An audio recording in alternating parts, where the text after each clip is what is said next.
Vâng, em Tiến xin kính chào toàn thể các bác các anh em. Hôm nay thì cửa hàng em xin giới thiệu đến các bác các anh em một bộ sản phẩm máy khoan cộng máy mài, một combo sản phẩm đa năng cho các bác các anh em sử dụng gia đình. Một bộ sản phẩm đầy đủ sẽ bao gồm một máy khoan công suất 800W và một máy mài công suất 870W. Cả hai con này thì được đựng trong một hộp nhựa 2 lớp, có theo kèm rất là nhiều phụ kiện. Về xuất xứ của sản phẩm thì bên em vẫn bán hàng Makita sản xuất Malaysia, hàng barcode mã vạch đầy đủ đàng hoàng. Đó, trong video này thì các bác sẽ cùng em đi để tìm hiểu chi tiết về kết cấu sản phẩm, tính năng sản phẩm. Và ở đoạn cuối video các bác sẽ cùng em đi để làm một số bài thử máy trên các chất liệu cụ thể để các bác các anh em có thể thấy được độ bền, sức mạnh cũng như độ đa năng, độ tiện dụng của chiếc máy nhé.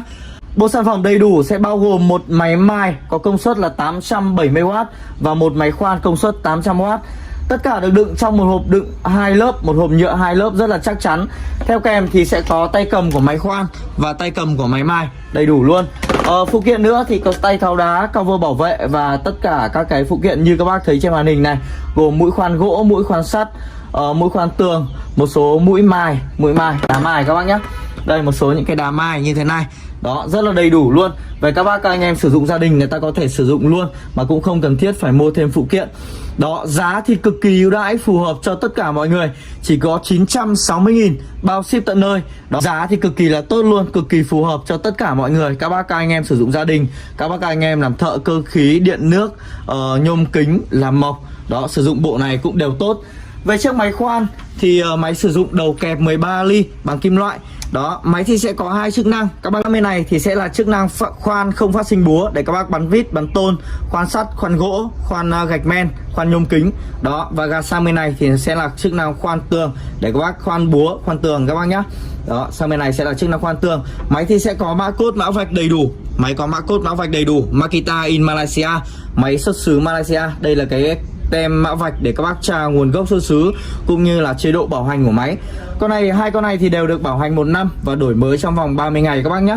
Co của máy này thì vẫn là có co điều tốc, bóp nhẹ nó quay chậm, bóp mạnh quay nhanh, đảo chiều để các bác bắn ra bắn vào, vặn ra vặn vào. Đó, có chỉnh tốc độ nhanh chậm, các bác vặn cái nút này để chỉnh tốc độ nhanh chậm nhé, nó sẽ có cộng trừ. Theo kèm sau có cả tay cầm này. Máy thì sử dụng điện 220V, công suất của con này là 700W. Xin lỗi các bác, công suất con này là 800W. Vòng tua tối đa là 3000 vòng trên phút. Đầu máy là đầu 13 ly. Với con này các bác khoan tường mũi 12 bình thường. Ok, không vấn đề các bác nhé. Máy mài thì máy sử dụng cốt đá 1 tấc, đá thông dụng, các bác các anh em vẫn dùng hàng ngày đấy ạ. Máy sử dụng cốt đá 100. Đầu máy thì là gang. Đấy, các bác lưu ý giúp em này, cái hàng loại kém hơn thì nhìn cái đầu máy sẽ rất là dại. Đấy, con hàng sản xuất Malai dùng để nhìn cái đầu máy nó rất là đẹp này. Sơn tĩnh điện màu đen xám. Đó, Makita Malaysia. Chiếc máy mài thì sẽ có co đẩy ở đuôi, cò đuôi. Đó, con máy mài này thì sẽ có công suất là 870W, sử dụng điện 220. Ta kết nối trực tiếp điện dân dụng là sử dụng thôi. Máy sẽ có cả công nghệ tích hợp công nghệ inverter để tiết kiệm điện. Đó, em xin phép được báo giá lại nhé. Bộ sản phẩm combo một máy khoan và một máy mài, theo kèm cả hộp phụ kiện, theo kèm đầy đủ linh kiện phụ kiện, giá là 960.000 bao ship tận nơi. Đặt hàng thì các bác rất là đơn giản, chỉ cần để lại số điện thoại và địa chỉ, bên em sẽ liên hệ tư vấn hỗ trợ cũng như hỗ trợ đặt hàng cho các bác. Hàng bên em sẽ gửi tận nơi, không cần phải đặt cọc. Đấy, hàng đến nơi thì các bác kiểm tra, chạy thử trực tiếp luôn, khoan thử, mài thử rồi thanh toán. Vâng, trên đây là video em đã giới thiệu cụ thể về sản phẩm. Sau đây các bác sẽ cùng em đi để thử máy trên các chất liệu cụ thể nhé. Em sẽ thực hiện test combo máy khoan và chiếc máy mài của Makita. Đây là chiếc máy khoan. Để khoan tường thì các bác chuyển máy sang chức năng hình cái búa và lắp mũi khoan tường. Ta có thể khoan luôn, rất là đơn giản. Với con máy này có thể khoan tường mũi 12, ok, không vấn đề các bác nhé. Đó, khoan rất là ngọt luôn.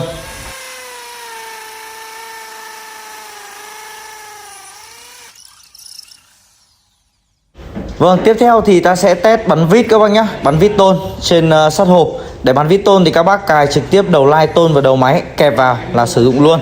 Đó, với con này thì bắn sắt hộp thì ok, thoải mái. Các bác có thể bắn được sắt U, sắt V, dày độ 5 ly đổ lại. Đó, khi bắn vít thì các bác nhớ phải chỉnh máy về chế độ hình cái mũi khoan nhé, để nó sẽ không phát sinh ra búa. Đó, bắn vít rất là ngọt, rất là đơn giản. Bắn vít với con này thì đơn giản, không vấn đề gì các bác nhé. Đó, rất là ngọt luôn. Vâng, sau đây thì sẽ đến test con máy mài các bác nhé. Máy thì sử dụng cốt đá 100mm, đá thông dụng. Các bác các anh em mua đá ở đâu cũng được, rất là dễ mua phụ kiện linh kiện các bác nhé. Đó, công suất 870W, cắt cực kỳ êm, cực kỳ mạnh luôn.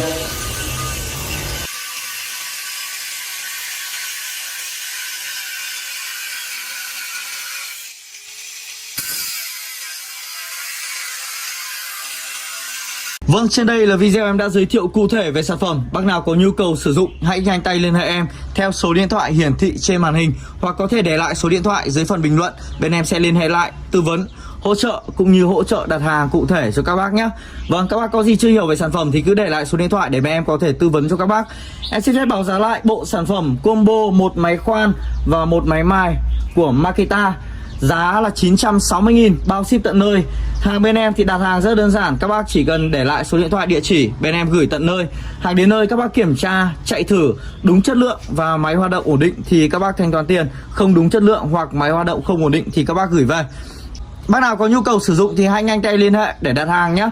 Vâng, video đến đây thì em xin phép được kết thúc. Xin cảm ơn các bác các anh em đã theo dõi video. Xin kính chào tạm biệt và hẹn gặp lại các bác các anh em ở những video tiếp theo.